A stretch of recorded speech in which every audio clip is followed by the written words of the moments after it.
Well, as if this NFL weekend was going to end in any other way, the Jacksonville Jaguars pick up the 31-28 victory over the Kansas City Chiefs on Monday Night Football. A game that honestly, for about 50 minutes of it, I thought, yep, Kansas City's going to win this football game. And somehow, some way, Jacksonville pulls out the W. This was a massive, massive team victory when you consider their defense, contributions from their offense. We're going to get into it all in the micro for Jacksonville, the macro for the Jags, talk about why this loss is actually pretty worrying to me for Kansas City, and then, of course, dive into the stats as we always do in these reaction videos. If you love the NFL, hit that subscribe button. Now, the Jacksonville Jaguars win this game on Trevor Lawrence's birthday. What a birthday gift to Trevor Lawrence. That last play that he scored on, the stepped on by the right guard, stumbling, getting up, breaking a tackle, somehow falling into the end zone was absolutely unreal. You cannot script a crazier, more wild ending to a football game. Those of you that are not new to the channel know that your boy holds on to this belief that he had in Trevor Lawrence. As once I started scouting NFL prospects, he is my favorite prospect that I ever scouted. I thought he was going to be the next Peyton Manning. I was that guy. And obviously, Trevor Lawrence hasn't lived up to those expectations. But here we are, 4-1. Trevor Lawrence, 3 touchdowns against the Kansas City Chiefs, puts the team kind of on his back at the end and wins the football game. And it's not just Trevor Lawrence, but this whole team just has something to them.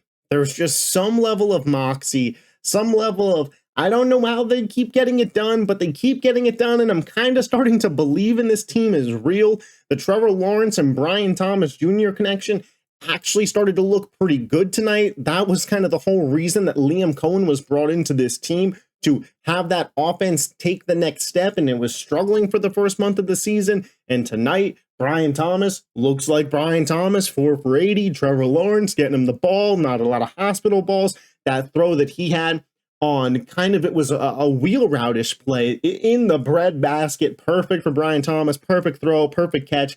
Travis Hunter, they started getting him going. They said there was going to be some more design looks. We saw like a screen past him. That deep catch that he had where he was just mossing defenders was the most exciting play of Travis Hunter's entire season.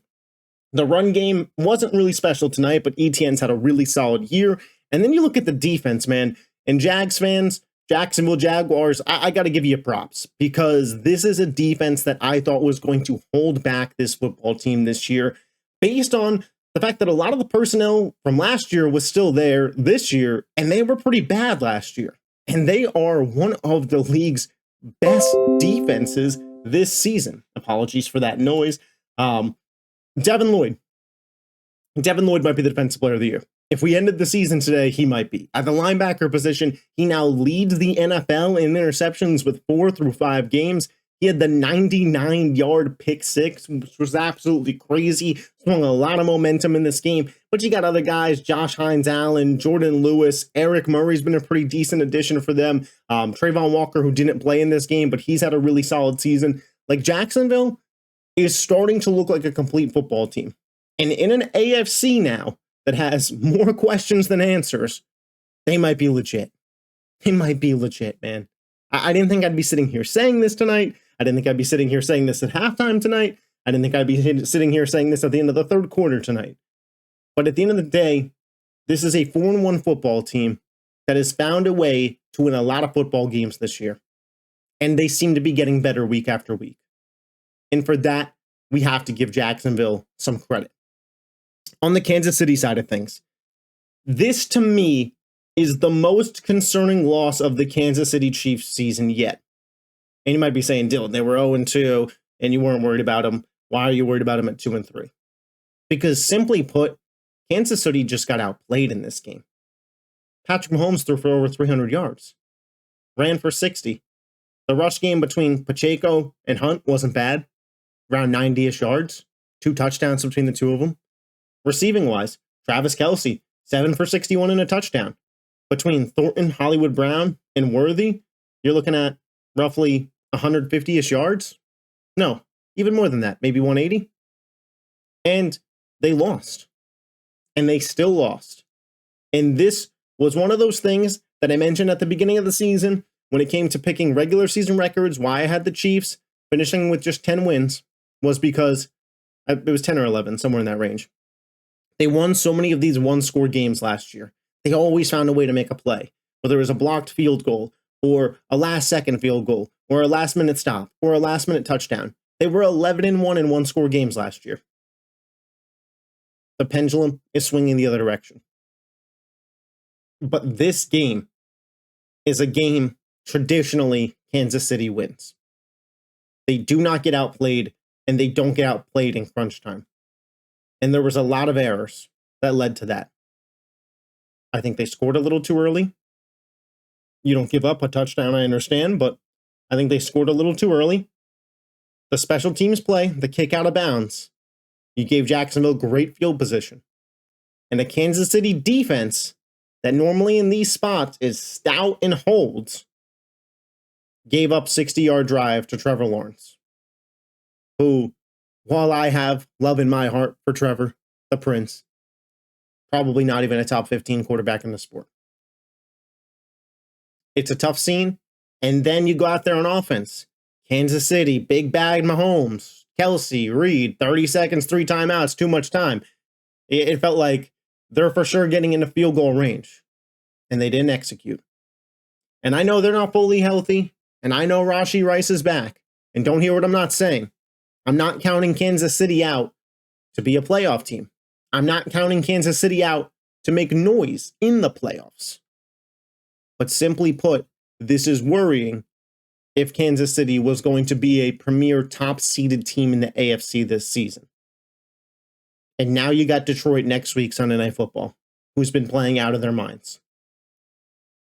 So when you look at this picture right now, through 5 weeks, Kansas City trails Buffalo, they trail Jacksonville, they trail the Colts, they trail the Steelers, they trail the Broncos, they trail the Chargers.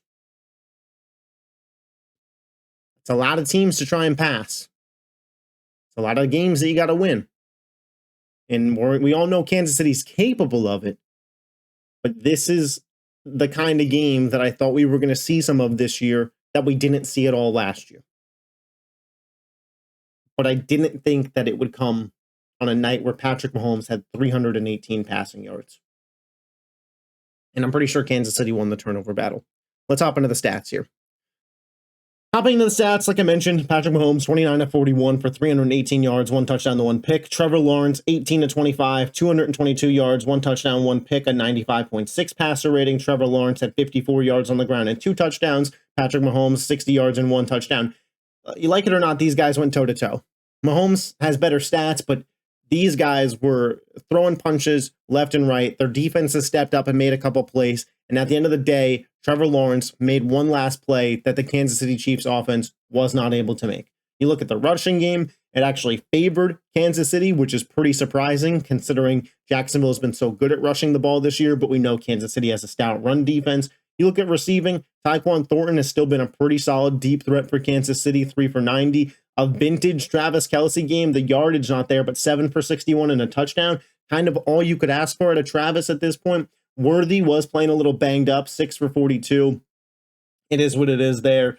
Brian Thomas, like I mentioned earlier, kind of getting back to who we know Brian Thomas to be, a high-level Pro Bowl level wide receiver, 4 for 80. Brenton Strange actually went out in the first half of this game. So the Jacksonville Jaguars did this a man down, and Strange has been, I believe, the team's leading receiver through the first month of the season. So losing him is no small feat. Like, he is a big part of their offense and what they want to do. Travis Hunter was 3 for 64. Washington and De'Ami Brown made some big catches down the way. I thought the Trevor Lawrence interception wasn't really his fault. That was a missed defensive pass interference, but the fumble was certainly Trevor's fault. So 1 turnover certainly goes on him. Foyeside Oluokun, 14 tackles. This guy's just one of the best tacklers in football, as is Nick Bolton. These guys really went out there and did their thing tonight. The Chiefs had 3 sacks in this game.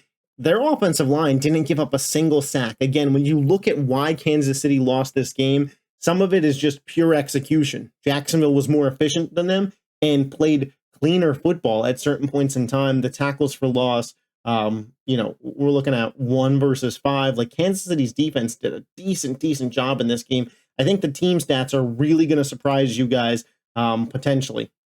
Kansas City runs more plays, 11 more plays, has more first downs. Look at the total yards, man. Kansas City had 150 more yards than Jacksonville in this game on just one additional drive. Kansas City was moving the ball better all night, but Jacksonville was more efficient with their opportunities. Passing, obviously, that goes to Kansas City. So does rushing. Penalties, man. This will kill you. This will kill you in any football game. 13 for 109. Kansas City was beating themselves. Again, time of possession, yardage in their favor. They had the ball more for more possessions.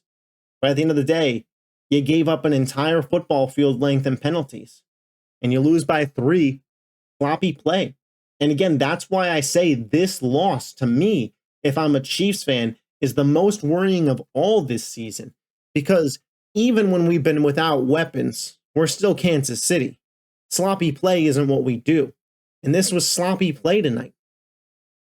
And you were out-executed by the Jacksonville Jaguars.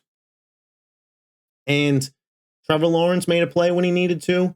The defense, Devin Lloyd made a play when he needed to. But good teams are going to have that, man. Players are going to step up and make plays. I'm concerned for KC and for Jacksonville. At this point, we have no choice but to treat them as legit. So those are my thoughts on this Monday Night Football game. Week 5 reaction up on the channel now. Tuesday tier list out tomorrow. Going to be some massive shakeup, I'm sure, after the weekend that we had. If you love the NFL and you're not yet subscribed to this YouTube channel, I suggest you hit that button. If you made it this far in the video, smash the like button. Lets me know that you guys like these kind of videos. Leave your comments on the game down below, and I will catch you next time. Peace.